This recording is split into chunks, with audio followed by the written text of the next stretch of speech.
Find somewhere comfortable. Wherever you are right now, lying down, curled on your side, settled into the particular shape the night has made for you, that is exactly the right place to be. You don't need to follow any of this closely. You don't need to hold on to anything that's said. The words will simply arrive the way sounds do when you're almost asleep, present for a moment, and then gently gone. Tonight we're going to spend some time with something most of us know from the inside. Not from the outside, not from a distance, but from that specific quiet ache that can arrive without warning. In the middle of a busy day, or in the particular stillness of a night like this one, we're going to spend some time with loneliness. Not to examine it under harsh light, not to fix it or argue with it, just to understand it a little better, because sometimes understanding something, really understanding it at the level of where it comes from and what it's doing and why, can make it feel less like an intruder and more like something that belongs to being human, something that has always been here, long before you, long before any of us. If today was hard in some way, if you are carrying something you haven't quite put down yet, that's all right. You can carry it here. Nothing is required of you tonight except to rest and to let the words move through you like water through open hands. We're in no hurry. The night is long and patient, and we have all of it. There is a particular moment at a party that some people know very well. You are standing somewhere near the edge of a room. There is a glass in your hand, something cold, something you've been holding for longer than you've been drinking it. Around you, people are laughing.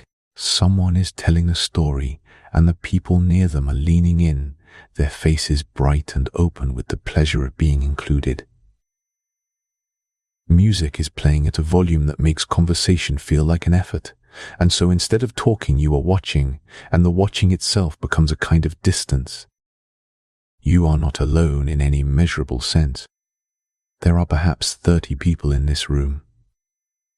And yet, something in you is standing at a great remove from all of it, behind glass, observing a warmth you cannot quite reach. You feel it as a specific pressure somewhere between the chest and the throat. Not grief exactly. Not pain exactly. Something quieter than either, and somehow harder to name. That feeling has a name, of course. It's called loneliness. But what is remarkable is how long it took for that word to carry the weight it carries now. If you trace the word back through the centuries, you find something unexpected. Before the 19th century, loneliness in English was used much the way we might use the word solitary today, to describe a place, a road, a landscape. It was geographical before it was psychological. William Wordsworth, writing his famous poem about daffodils in the early 1800s, used the word to describe himself wandering as a cloud over hills and valleys, lonely as that cloud. Not bereft. Not suffering. Simply singular. Simply alone in a landscape, which was a perfectly ordinary thing to be. The word carried no particular sting then. Solitude was understood as a condition that could be chosen, even sought. The contemplative traditions of both East and West had long held that the ability to be alone with oneself was a mark of inner richness, not poverty. Monks sought it. Philosophers praised it. The desert fathers of early Christianity walked deliberately into emptiness and called it a gift.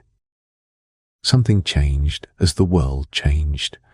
The Industrial Revolution drew people from villages and farms into cities, away from the tight webs of kinship and community that had always been the natural texture of human life. People found themselves surrounded by more strangers than any previous generation had ever encountered, and yet more genuinely alone than perhaps they had ever been. The crowd became the backdrop against which a new kind of inner isolation became visible. By the 20th century, loneliness had fully become what it is now, not a description of a landscape, but a diagnosis of a feeling. Researchers began trying to measure it, to pin it down with scales and questionnaires. Two psychologists named Letitia Ann Peplow and Daniel Pearlman organized a conference at UCLA in 1979, one of the first serious academic gatherings dedicated entirely to this one experience, and from that meeting came the UCLA Loneliness Scale, a tool that is still widely used today.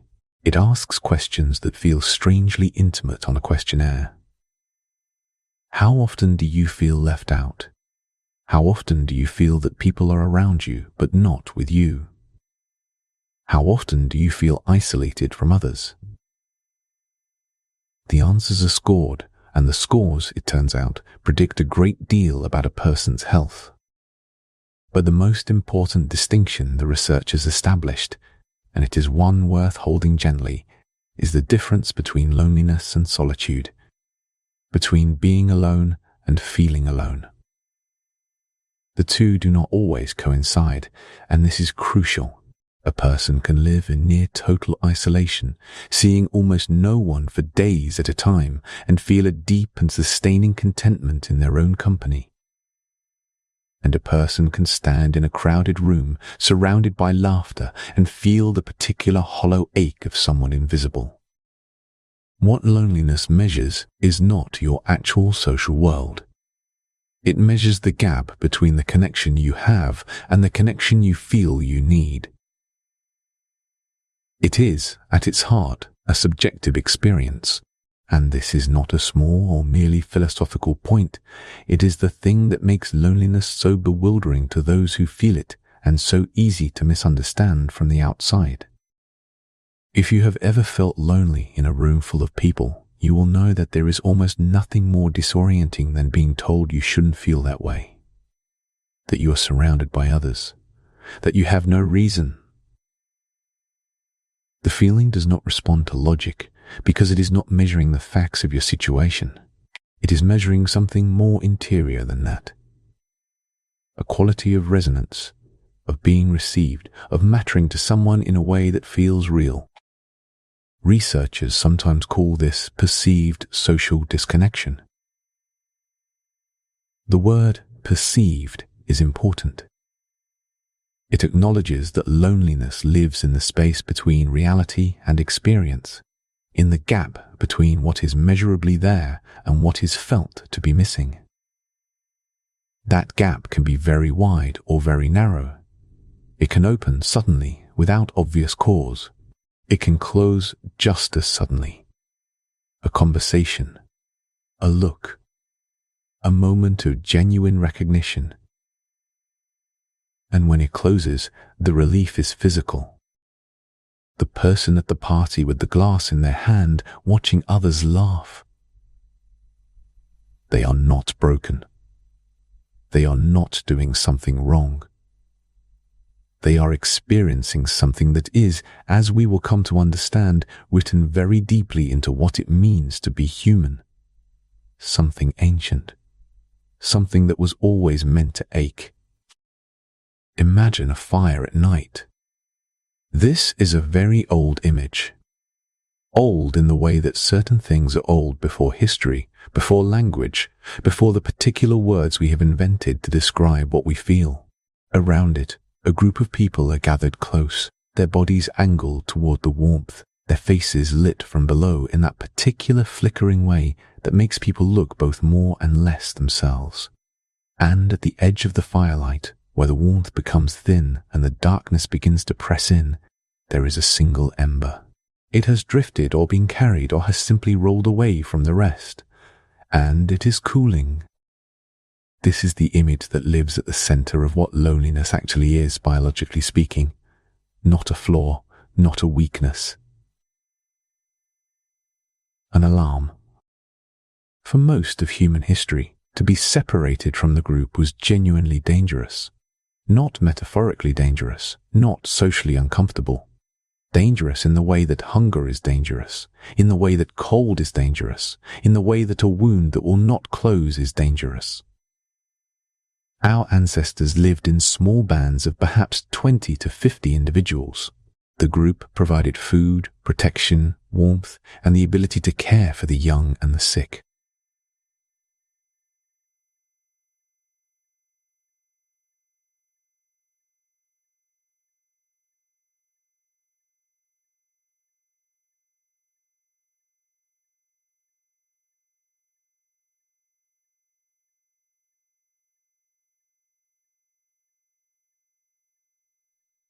Or in the forest, or on the open steppe, was a person whose odds of surviving the night were measurably lower than they had been an hour before.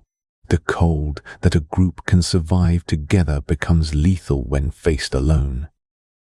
Natural selection, over hundreds of thousands of years, found a solution to this problem.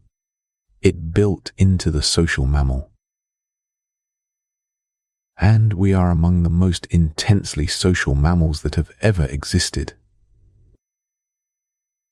A warning system, a signal that would activate when the individual drifted too far from the group, and that would create sufficient discomfort to motivate a return. That signal is loneliness.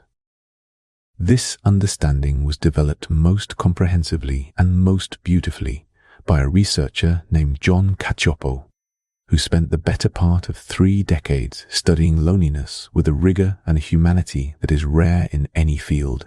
Cacioppo, who worked at the University of Chicago until his death in 2018, argued persistently and with mounting evidence that loneliness is not a social failure or a personality deficiency. It is a biological imperative as fundamental and as purposeful as hunger or pain. Hunger tells you that your body needs fuel. Pain tells you that something is being damaged and must be attended to. Loneliness tells you that your social world has become insufficient and that this insufficiency carries real biological cost. He used to say something that is worth sitting with slowly. He would say that the opposite of loneliness is not the presence of people. It is the presence of felt connection. And felt connection, he argued, is something the body registers as profoundly as it registers warmth or satiation.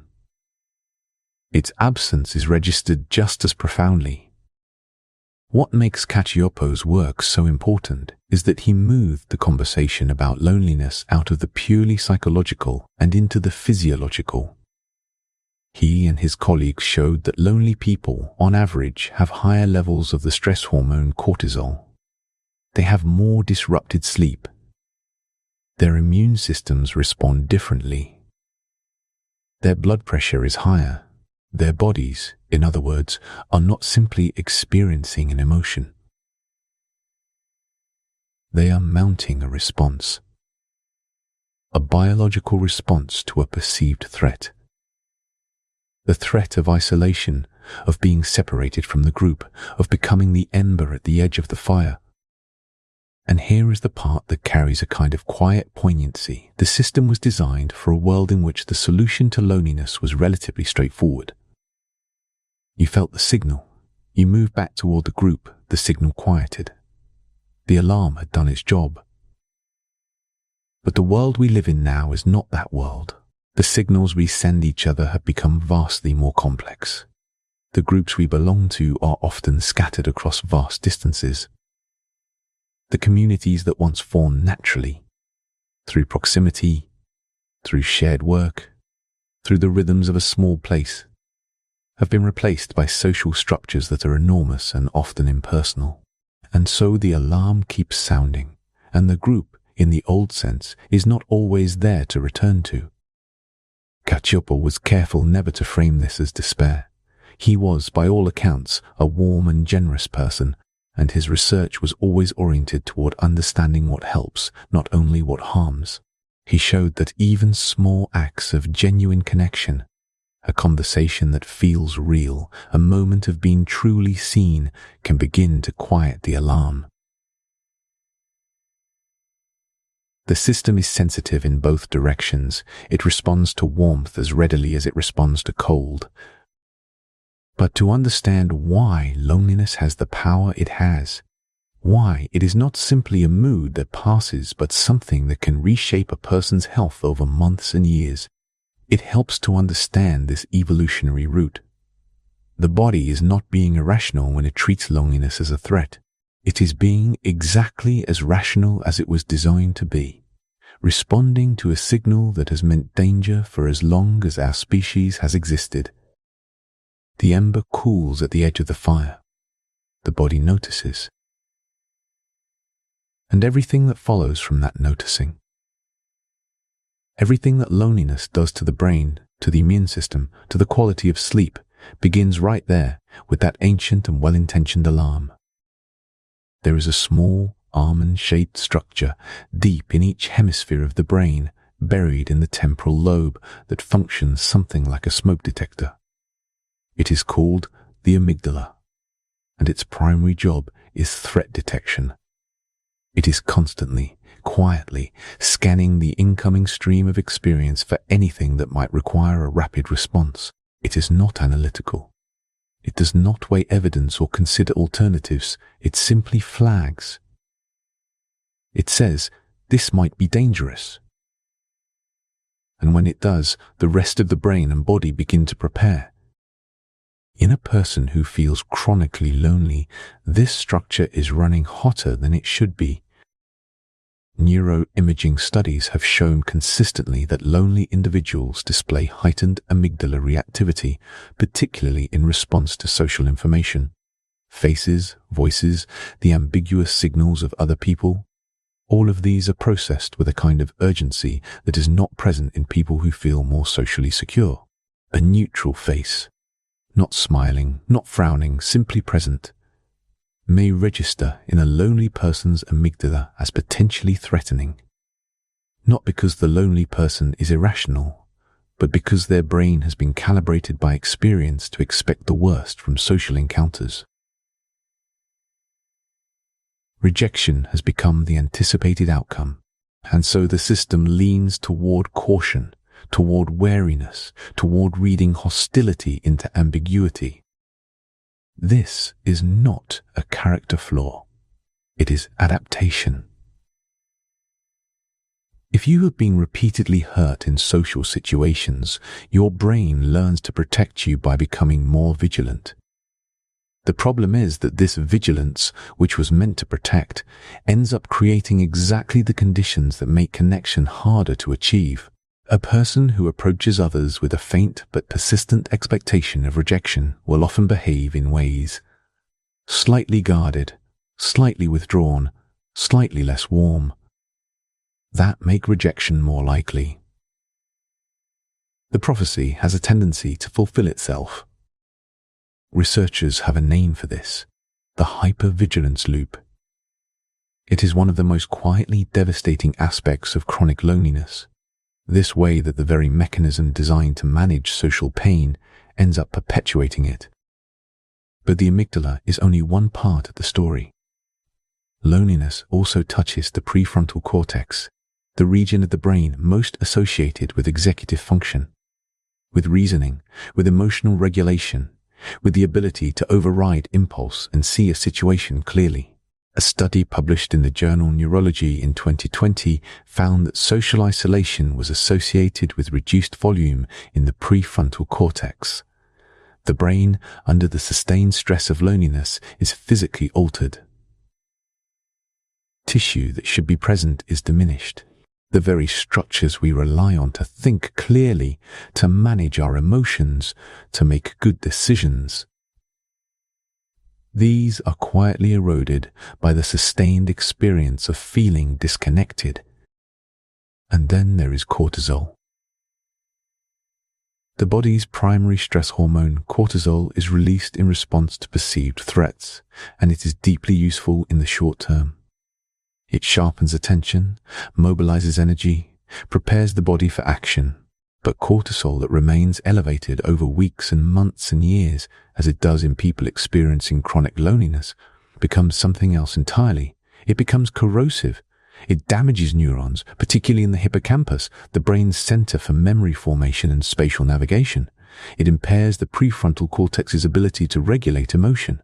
It keeps the body in a sustained state of low-level emergency that wears on every system it touches. There is something almost cruel in this. The feeling of loneliness creates stress. The stress releases cortisol. The cortisol damages the very brain structures that would allow a person to think their way toward connection, to regulate the anxiety that makes socializing feel threatening, to remember the warmth of past relationships clearly enough to seek it again. The condition undermines the capacities needed to escape it. And yet, and this is worth holding on to, even now, even lightly, the brain is not a fixed thing. It is plastic, in the technical sense, responsive to experience, capable of change. The same research that reveals how loneliness reshapes the brain also points toward the possibility of reshaping it again. Neural pathways that have been worn into patterns of wariness can, with time and the right conditions, be worn into something softer. The amygdala can be quieted. The prefrontal cortex can be supported. The hippocampus, given relief from sustained cortisol, can begin to recover. This is not a promise of easy transformation. The grooves that chronic loneliness carves are real, and they take real time and real effort to shift. But the brain that loneliness has altered is the same brain that was built for connection in the first place. That capacity does not disappear. It goes quiet, the way a voice goes quiet in a loud room. And quietness is not the same as absence. There is also something worth knowing about what happens in the brain when connection is felt, even briefly. The reward circuits that loneliness dampens can be reawakened. The same neuroimaging studies that show the lonely brain's wariness also show when lonely individuals experience moments of genuine warmth, the activation of areas associated with pleasure and safety. The brain remembers what it was built for. Even a brain that has been running the threat detection system for a long time can recognize the difference between danger and welcome. The smoke detector, in other words, can be turned down, not by ignoring it, but by gradually, gently, showing it that the room is not on fire. There is a particular image that belongs to this chapter, and it is this: a young person lying in a university room at night. The room is small, as those rooms tend to be, and the ceiling is close, and somewhere beyond the thin wall or the corridor or the floor above, there are sounds.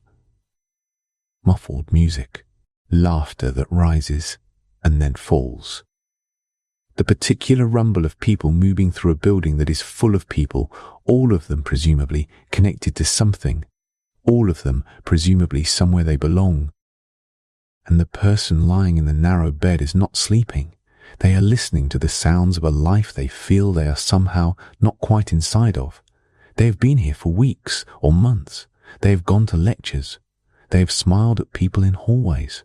They have sat in dining halls and eaten meals in the particular focused way of someone eating alone who doesn't want to appear to be eating alone. They have scrolled through their phone in the evenings and seen photographs of other people's gatherings, other people's easy, laughing groups of friends, and felt something that is difficult to name precisely. A compound of longing and inadequacy and a faint, persistent suspicion that everyone else received an instruction manual they somehow missed. This image is not a rare or exceptional one. It is, according to the data, extraordinarily common. And what the data reveals runs directly counter to the assumption most of us carry about who loneliness belongs to. We tend to imagine loneliness as an experience that accumulates with age. We picture the elderly, widowed, housebound, seeing fewer and fewer people as the years narrow the world. And loneliness among older adults is real and serious and deserves all the attention it receives. But it is not, as it turns out, where loneliness is most concentrated. A large survey conducted in the United States found that 61% of adults aged 18 to 25 reported feeling frequently lonely, more than half. And 50% of those aged 26 to 40 reported the same. These numbers are higher than those found in any older age group. The loneliest demographic, by a meaningful margin, is the young. This finding tends to surprise people when they first encounter it.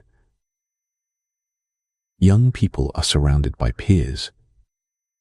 They have social media. They are at an age when social life is supposed to be abundant and effortless. How can they be the loneliest? The answer, when you look at it carefully, makes a kind of painful sense. Consider what happens at the transition from childhood to early adulthood. In childhood, proximity creates connection almost automatically. You go to school every day with the same group of children. You are placed together by circumstance and geography, and from that placement, friendships form. Often deep ones, built over years of shared experience, shared boredom, shared growing up. The connection is effortless in the sense that you didn't have to engineer it. It arrived with the territory. Then that territory disappears. You leave school, or your family moves, or you go to university, or you enter a workplace, and the automatic proximity is gone. Suddenly, connection requires effort. Active, deliberate, often vulnerable effort. You have to introduce yourself to strangers. You have to decide to reach out. You have to risk the particular discomfort of wanting connection and not knowing if it will be reciprocated. And you have to do all of this at precisely the age when the pressures of early adulthood. Establishing an identity, navigating new environments, managing the enormous uncertainty of what your life is going to be, are at their most intense. And then there is social media. The platforms that were supposed to solve the problem of connection have, for many young people, made it more acute. Not because connection is impossible online, genuine warmth can travel through a screen, but because of the specific way these platforms present social life. What you see is curated. Everyone's gatherings look effortless and golden. Everyone's friendships look deep and uncomplicated. Everyone appears to be exactly where they are supposed to be, doing exactly what they should be doing, with exactly the right people. The gap between this performance and the felt reality of sitting alone in a small room becomes a source of shame as much as sadness. Not just I am lonely, but I am lonely and everyone else is not, which means something is wrong with me. This is not an accurate picture of reality. The people in those photographs had their own small rooms and their own quiet evenings and their own moments of feeling outside the warmth. But the algorithm doesn't show you that. It shows you the party, not the person who went home early and lay awake wondering why they couldn't make it work. The young person in the university room at night is not unusual. They are not failing at something. Others are managing easily. They are in the middle of one of the most socially demanding transitions in a human life, at an age when the brain is still developing the emotional regulation skills that would help them navigate it, in a cultural environment that makes their loneliness feel like a personal deficiency rather than a shared condition. If you were ever that person, or if you are something like that person now, it is worth knowing that the loneliness you felt or feel is not evidence of some lack in you. It is evidence that connection, real connection, requires conditions that are genuinely hard to create, and that the loss of those conditions is something the body registers clearly and honestly. The sounds beyond the wall keep coming, laughter that rises and falls, the building settling around its inhabitants. And in the small room the ceiling is close and the night is long, and the person lying awake is more ordinary, more accompanied in their solitude than they could possibly know. Loneliness does not stay in the mind. This is perhaps the most important thing that the last few decades of research have established about it. That what begins as a feeling, a perception, a subjective sense of disconnection moves outward from the emotional centers of the brain and into the body's deeper systems, altering them in ways that are measurable, cumulative, and serious. The pathway through which this happens is inflammation. not the acute, useful inflammation that rushes to a wound or an infection, the kind that is visible as redness and swelling and heat, the body's first responders arriving at the scene of an injury, but chronic, low-level, systemic inflammation, the kind that burns slowly and quietly across years without obvious symptoms, and that is now understood to lie at the root of many of the conditions that most threaten human health in the developed world. In people who experience chronic loneliness, the levels of certain inflammatory markers in the blood are consistently elevated. Two in particular have been studied in depth: interleukin-6, often abbreviated to IL-6, and tumor necrosis factor alpha, which goes by TNF-alpha. These are proteins produced by the immune system, and in their proper role they are part of the body's defense, released in response to infection or injury to signal other immune cells to come and help. But when they are present at elevated levels in the absence of any actual infection or injury, when they are simply circulating because the body has interpreted social isolation as a form of ongoing threat, they begin to damage rather than defend. They accelerate the processes of cellular aging. They contribute to the development of cardiovascular disease. They are associated with metabolic disorders and with the kind of cognitive decline that, in later life, can become dementia. The body, in other words, is treating loneliness as a wound that does not close. The stress response system, the hypothalamic pituitary adrenal axis, that cascade of hormonal signaling that runs from the brain to the adrenal glands and back, is dysregulated in chronically lonely individuals. It becomes less able to respond appropriately to acute stresses because it has been running at an elevated baseline for so long that its sensitivity is compromised. The finely tuned instrument becomes coarser. The system that was designed to handle emergencies and then return to calm has forgotten what calm feels like. In May of 2023, the United States Surgeon General, Dr. Vivek Murthy, issued a formal advisory about loneliness and social isolation. He described them as a public health epidemic, and he included a statistic that, when you first encounter it, has a way of stopping you still. The health risk associated with chronic loneliness is comparable to smoking 15 cigarettes a day. Not vaguely comparable, not roughly in the same territory, comparable, in terms of the measurable increase in mortality risk, which sits somewhere between 26 and 32% above baseline. The body, deprived of the connection it was built to require, declines in ways that parallel the decline caused by one of the most well-documented toxins in modern life. This is not intended to frighten. It is intended to convey the seriousness with which the body takes the need for connection. The body is not being dramatic. It is being accurate. And because the body is accurate in registering the cost of isolation, it is equally accurate in registering the benefit of warmth. The research in this direction is, if anything, more beautiful than the research in the other direction, and it deserves equal attention. A hug. A genuine one, not the brief polite contact of social ritual, but a real embrace that lasts approximately 20 seconds. This has been studied, and what the studies find is quietly remarkable. A 20-second hug with someone you trust produces a measurable rise in oxytocin, the hormone associated with social bonding, with the feeling of safety, with the particular warmth of being with someone who knows you. And at the same time, cortisol levels drop. The stress chemistry shifts almost immediately in a direction that the body experiences as relief. 20 seconds. The body is that responsive.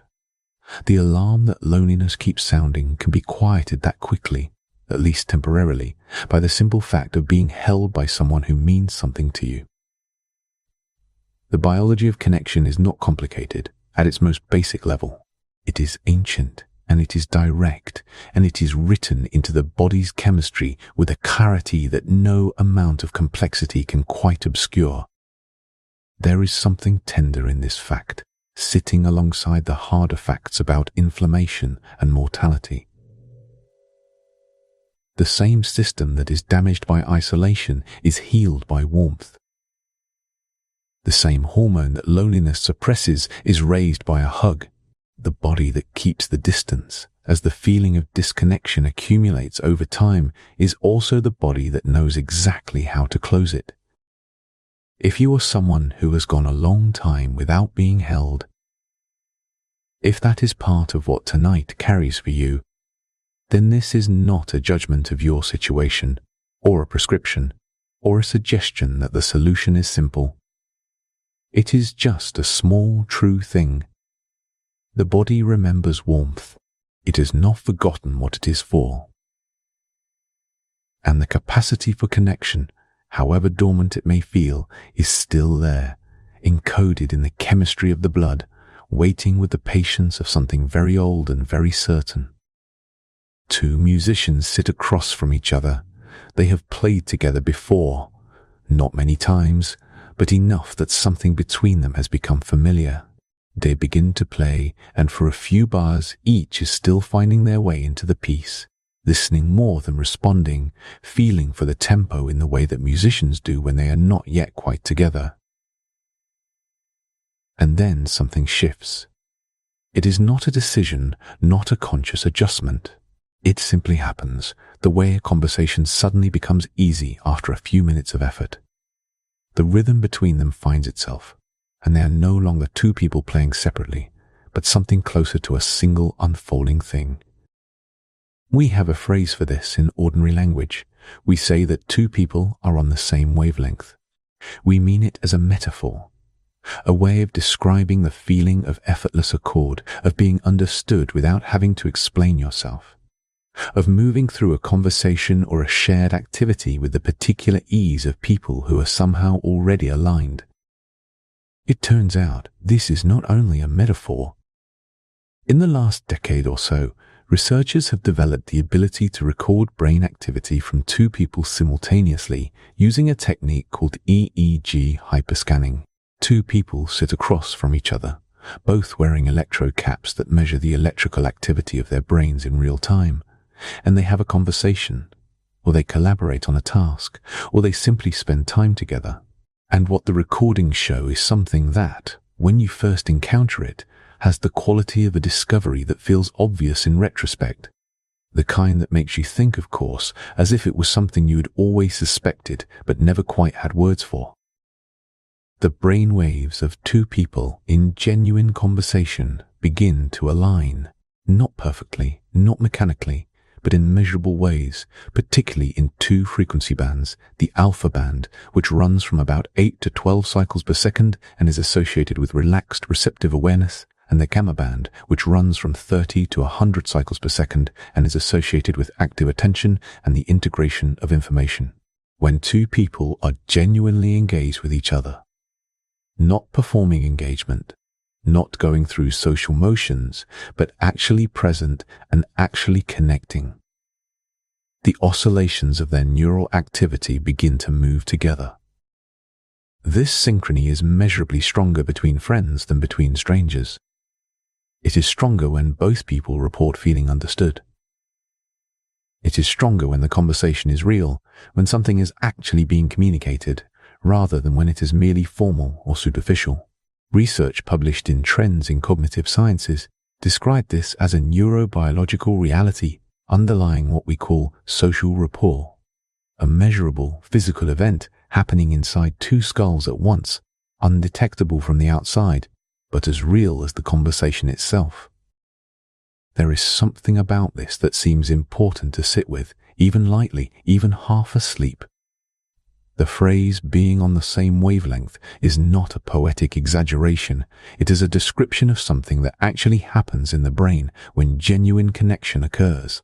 The waves of electrical activity that govern how we think and attend and feel are, in the presence of real warmth and real understanding, literally moving toward each other. Two separate systems finding a shared rhythm, the way the musicians do, without deciding to, without effort, simply because the conditions are right. And loneliness, by its nature, is the absence of those conditions. The lonely brain, hypervigilant, cortisol, elevated, approaching social situations with the wariness of a system expecting threat, is a brain that cannot easily enter this synchrony. The alignment requires a kind of openness, a willingness to be received as well as to receive, that the threat detection mode makes difficult. The amygdala, running hot, keeps pulling attention toward potential danger rather than towards the possibility of accord. The walls stay up. The frequencies stay separate. This is not a permanent state. The same research that documents the synchrony also suggests that it can be gently cultivated. Shared activities, music, as the metaphor suggests, but also collaborative work, shared meals, the particular rhythm of walking alongside someone, can create the conditions in which neural synchrony becomes possible even between people who start as strangers. The gamma band can be coaxed toward alignment by the simple act of genuine shared attention. There is a study worth mentioning here, from a team working on what happens when people engage in cooperative tasks together versus competitive ones. In cooperative conditions, the neural synchrony between participants increased substantially. In competitive conditions, it did not. The brain, it seems, is more willing to move toward another brain when the situation is one of working together rather than working against. This has something quietly hopeful in it, even at this hour, even in the drowsy half-attention of a late night. The architecture of the brain is oriented toward connection. The synchrony is possible. It is not a rare or extraordinary event that requires special people or special circumstances. It is the ordinary outcome of genuine presence, of two people actually being with each other in a way that is real. The musicians find their rhythm without trying. The frequencies move toward each other in the dark. There is a particular kind of thought that loneliness tends to generate, and it goes something like this: everyone else is connected and I am not. Or, I reached out and it didn't work, which means reaching out doesn't work, which means I should stop trying. Or, there is something about me that makes genuine closeness unavailable.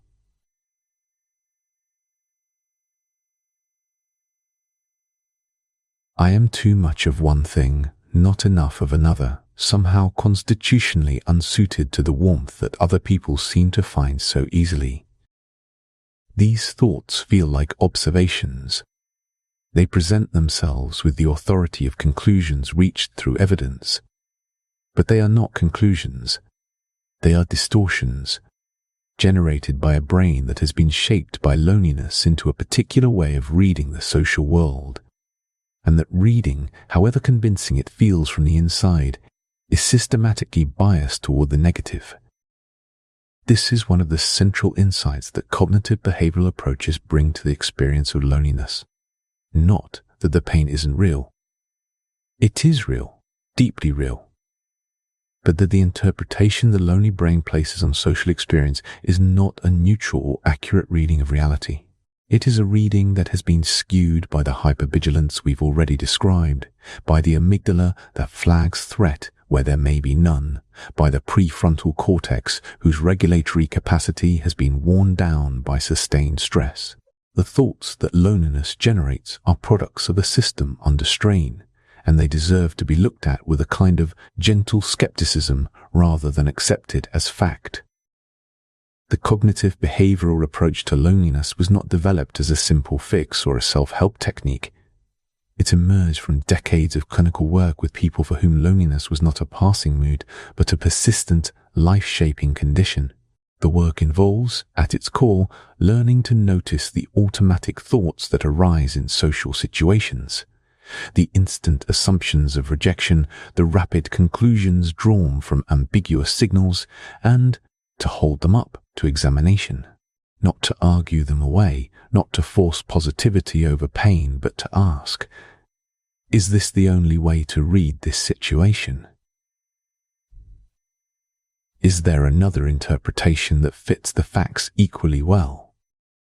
A person who sends a message and receives no reply for several hours might immediately conclude they don't want to talk to me. A cognitive behavioral approach would invite them to consider they might be busy. They might have seen the message and not yet had a moment to respond. There are other explanations that fit the facts. Which explanation am I choosing and why? And is the explanation I'm choosing the most accurate one or the most familiar one? This kind of careful, patient examination of thought does not produce immediate transformation. It is slow work, the way building anything durable is slow.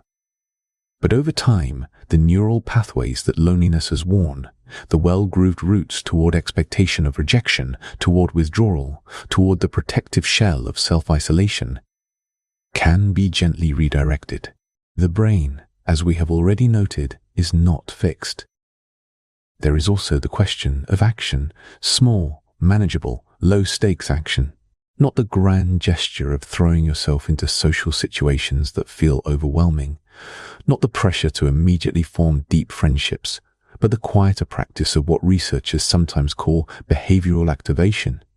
A brief conversation with someone at a coffee shop, a message to someone you haven't spoken to in a while, joining an activity that brings you into regular proximity with the same small group of people over time.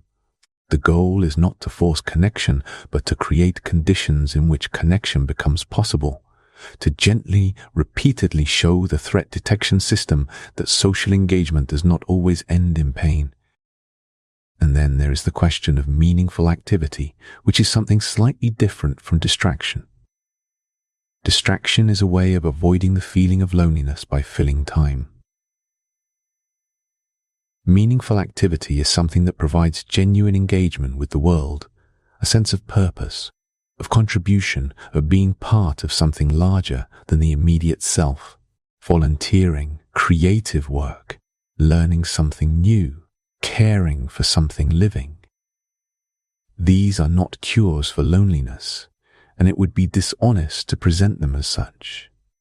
But they are genuine portals toward felt connection, because they create the conditions in which the self is oriented outward rather than inward, and in which accidental encounters with warmth become more likely.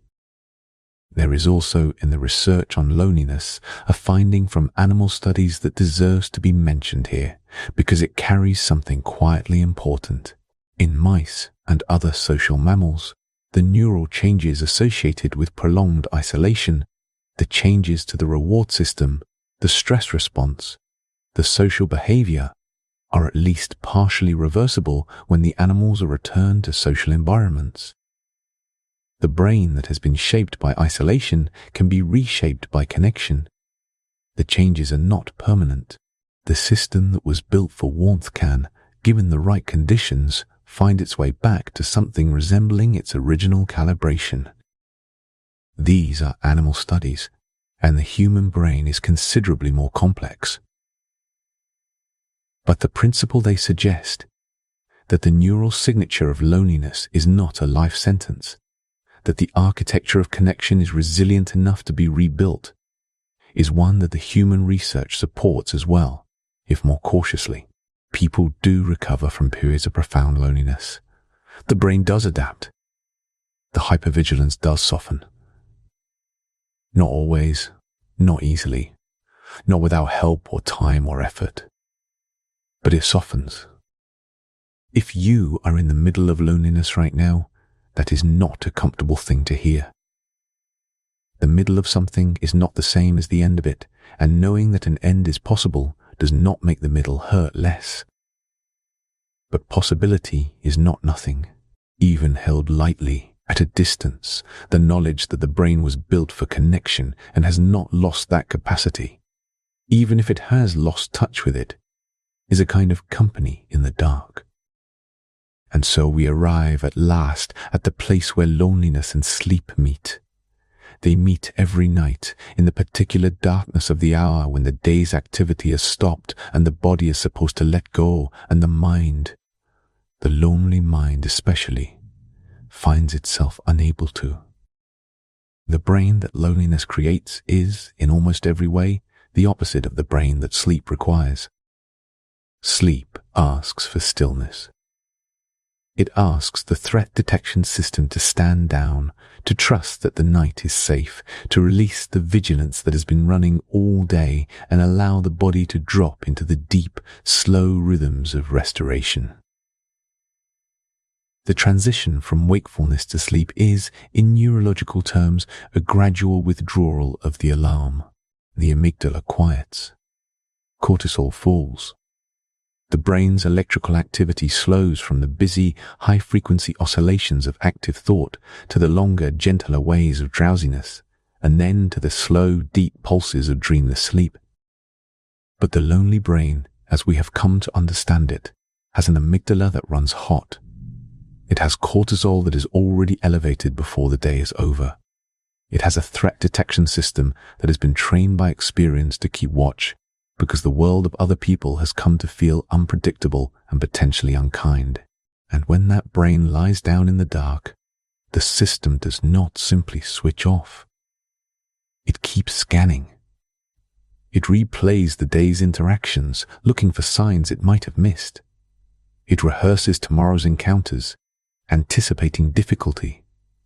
It is, in the most literal sense, unable to feel safe enough to let go. Research has documented this with some precision. Lonely individuals, on average, take longer to fall asleep. The time between lying down and losing consciousness is extended, sometimes significantly. They experience more nighttime awakenings, more fragmented sleep, more of those unwanted returns to awareness in the early hours when the dark feels heaviest. And they get less slow-wave sleep. The deep delta wave stage that is the most physically restorative phase, the stage in which the body repairs tissue, consolidates memory, and clears the metabolic waste that accumulates in the brain during waking hours. A study of more than 9,000 adults aged 50 and older found a significant link between loneliness and insomnia symptoms across every dimension measured: difficulty falling asleep, difficulty staying asleep, waking too early, and waking feeling unrested. The cruel circularity of this is not lost on anyone who has experienced it. Loneliness disrupts sleep. Poor sleep elevates cortisol and impairs prefrontal function, making the emotional regulation that would help manage loneliness harder to access, which makes the loneliness feel worse, which makes sleep harder to reach. The loop tightens. And yet, the brain's threat system can be soothed. This is not wishful thinking, it is what the research shows. The amygdala that runs hot in loneliness is the same amygdala that quiets in the presence of warmth, and the warmth does not have to come from another person in the room. It can come from memory, from the felt sense of having once been known and cared for. From the particular quality of attention that this kind of night can offer. Unhurried, unjudged, simply present.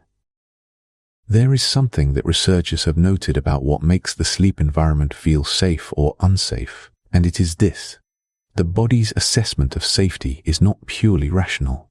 It is sensory, atmospheric, accumulated from small signals that the nervous system reads below the level of conscious thought.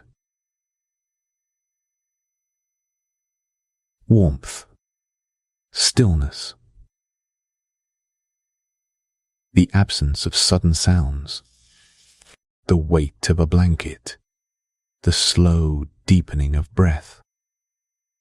These are signals that the threat detection system reads as nothing is coming.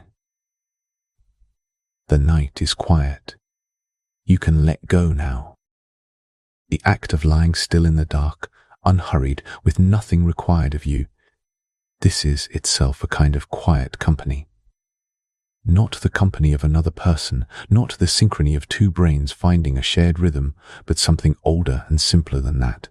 The company of the night itself, which has always been here, which has held every person who ever lay awake in it, which makes no demands and offers no judgment and simply continues, slow and vast, around the small warm fact of you. The delta waves, when they come like water rising slowly in a still place. They don't announce themselves. They simply begin to replace the faster, more anxious frequencies gently, the way fog replaces the sharp edges of a landscape. Not removing anything, just softening it, making it less distinct, less urgent, less present. The thoughts which have been circling begin to lose their edges. Something that was held starts without decision to be released. The loneliness that brought you here tonight, whatever form it takes in your particular life, whether it is the loneliness of a crowded room or a quiet house, whether it is fresh or long familiar, whether it arrived today or has been with you for a very long time, that loneliness is real, and it has been taken seriously in these hours. The biology of it is real. The history of it is real. The way it alters the brain and the body and the quality of sleep is real. None of that has been diminished or explained away. But the body's capacity for rest is also real. The brain's orientation toward connection is also real. The possibility that the neural pathways loneliness has worn can be, slowly, gently, worn into something different. That is also real. And the night, which asks nothing of you, which holds you without condition, which will be here whether you sleep or simply rest in the dark. The night is real too. You don't need to solve anything tonight. You don't need to feel differently than you feel. The day is already far behind you, growing more distant with each breath, and what is ahead is simply the slow, patient dark. If sleep comes, let it come. If it takes a while, that is all right too. The body knows what it needs, and it will find its way there, the way water finds its way to still places, not by force, but by the natural inclination of things to settle when nothing is pushing them otherwise. The words are growing distant now, and the night is taking over, and somewhere in the quiet of this moment, the alarm is softening, and the waves are slowing, and the shore is very close. Keep well.